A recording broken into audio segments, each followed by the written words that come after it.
యదా యదా హి ధర్మస్య గ్లానిర్భవతి భారత అభ్యుత్థానమధర్మస్య తదాత్మానం సృజామ్యహం.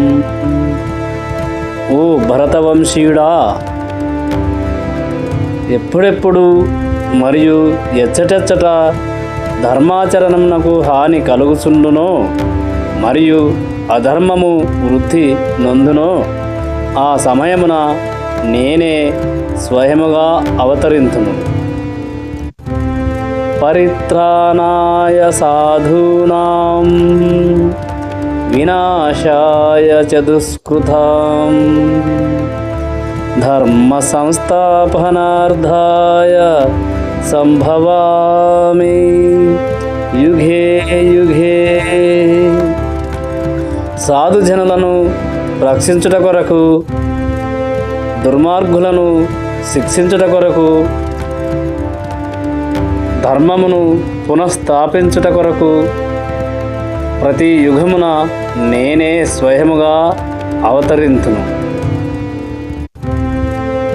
ఎప్పుడెప్పుడైతే అధర్మము వృద్ధి నొందునో, ఎప్పుడైతే దుర్మార్గము ఎక్కువవునో ఆ సమయమున శ్రీకృష్ణ భగవానుడే స్వయముగా ప్రతి యుగమున అవతరింతునని అర్జునుడితో శ్రీకృష్ణుడు అర్జునుకు ఉపదేశించెను. సాధుజనులను రక్షించుట కొరకై, దుష్టులను శిక్షించుట కొరకై ప్రతి యుగమున అవతరించునని స్వయాన శ్రీకృష్ణ భగవానుడే అర్జునుకు ఉపదేశించెను. ఇవి శ్లోకం 4వ అధ్యాయం 7వ శ్లోకం 8వ శ్లోకం. జై శ్రీకృష్ణ.